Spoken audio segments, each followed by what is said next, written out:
Hi guys, and welcome back to my channel. Today I want to do something a little bit different. Sorry if you can hear noise outside. There's never anything going on, but as soon as you want to record, everything goes on. Today I wanted to talk about heart coherence, the heart brain, and intuition. What am I talking about? Well, let's get into it. So the heart has a cluster of 40,000 neurons. It's a cluster that is actually inside the heart. It's the same as our brain. How amazing is that? So our heart is also precognitive. And what that means is that our hearts receive information before our brains even receive it. What? I know, right? So the Heart Math Institute actually did an experiment, a study, if you will, that got people in a heart coherent state. And I'll explain that in a minute what that means. So they got them into this state and they wired them up so they could read different things like heart rate variability and all these amazing things. And what they were actually doing is they were showing them random images on a computer screen. So whatever popped up, they had no idea what was going to pop up. And the heart actually knew what was coming before the image was even put on the screen. So the heart received that information, then the heart sent that information to the brain, and then the brain sent out the chemicals to the body on how to react. Isn't that amazing? And this happened 6 seconds before the image was even shown on the computer. And they only had to come up with a number simply for the study. So they chose 6 seconds when they could have chosen any number. So what that means is that the heart's receiving information before any other part of the body. I know, I'm blown away. It's so cool. So then the heart sends the information to the brain and sends the chemicals to the body. So that means that our hearts are precognitive. And so our hearts are the ones that are controlling the show, not our brains, but our hearts. Our hearts are sending that information to our brain, which is telling the body how to react. So that on its own is amazing. When I was talking about heart coherence is just getting into a really beautiful state, to a low flow and information to be able to come into our, so we can receive that information.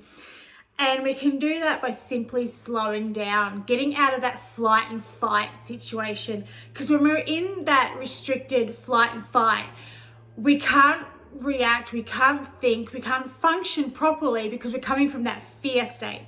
So when we slow down, we slow the mind down by either meditation, through either breathing. I love sighing. I sigh quite often throughout the day, and people are like, "Are you okay?" And I'm like, "Yeah, I'm just getting calm. I'm just enjoying, being in this beautiful state." So just all this stuff signals to our body that we are safe, that we are okay. And when we're in that slowing down, when we're in that flow, we are able to receive information so much clearly, and we don't ever question it because we know it's coming from that really beautiful space. It's not coming from that fight or flight, that fear, that stress, that restricted energy.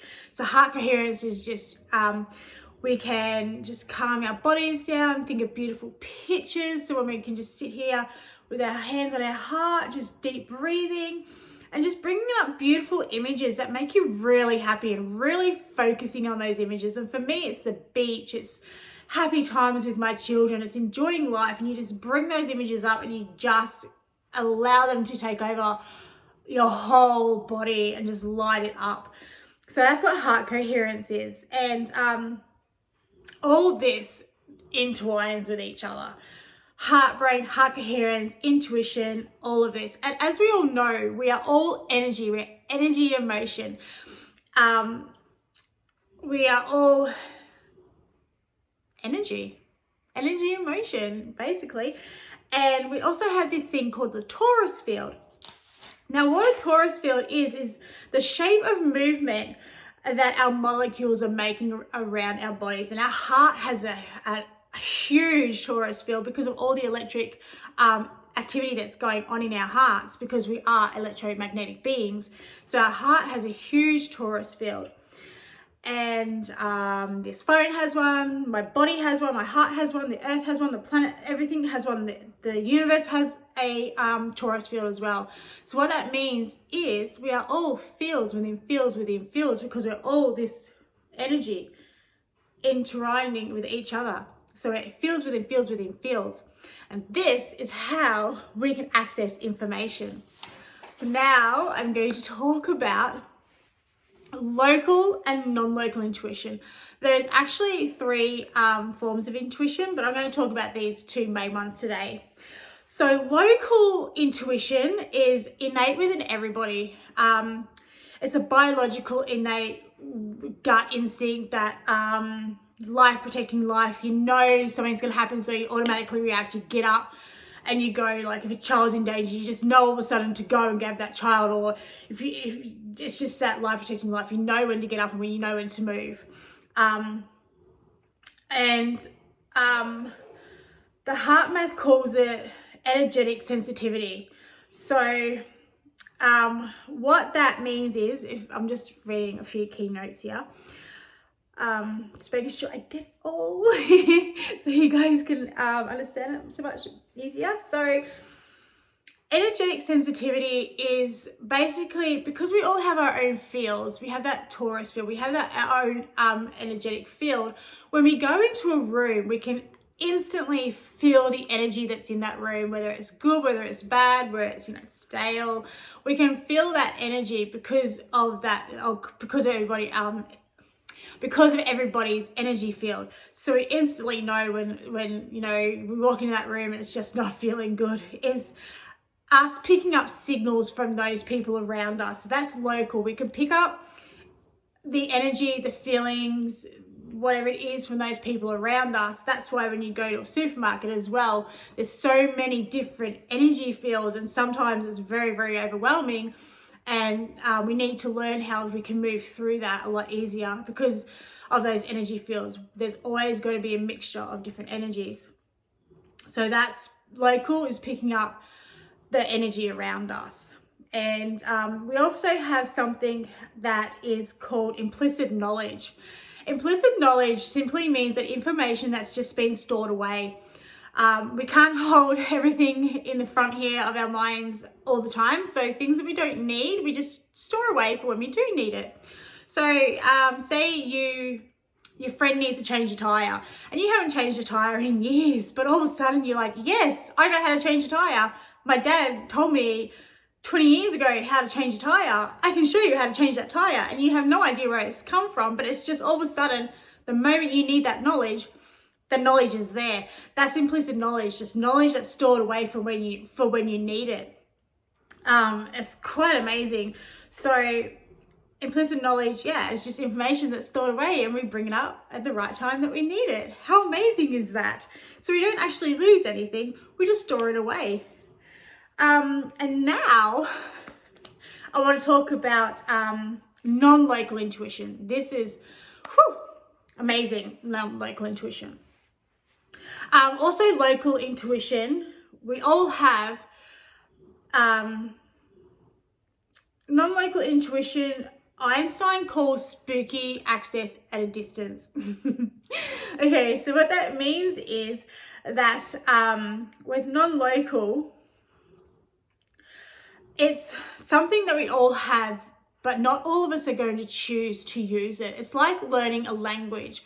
We can all learn a language, but not all of us are going to want to learn a language. And we can all access this at any time. So non-local intuition is non-local particles communicating at a distance. So you've all heard of where you place your focus is where you are. So you can be sitting here and you can put your focus on something, say over an island. And when you become really, really good at tapping into this intuition, when you're placing your energy over an island, you can tell the temperature, if it's raining, what's going on all around you, when you really learn to use this intuition properly.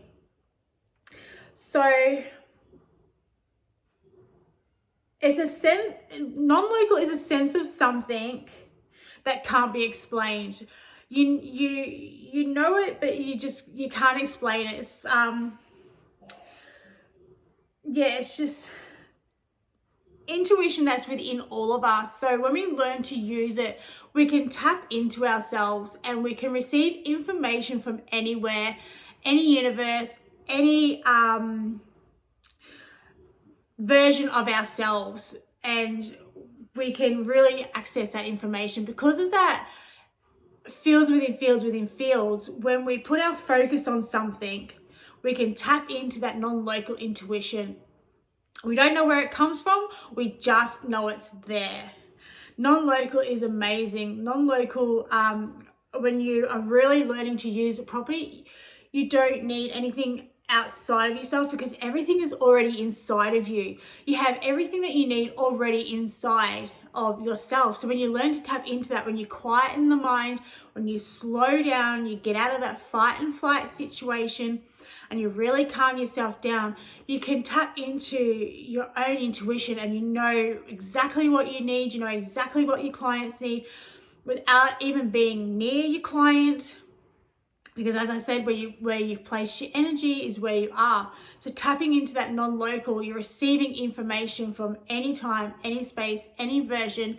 You don't need to be near the person to receive the information. They also did another study on this where they grabbed the particles and they split the particles in two, and they had one particle here and they had one particle in another room. And whatever they did to this particle here, the other particle 2 rooms away was reacting exactly the same way. So whatever was happening to this one, this particle was reacting, because they don't need to be in the same time and space to be able to receive that information. That is what is so amazing about non-local.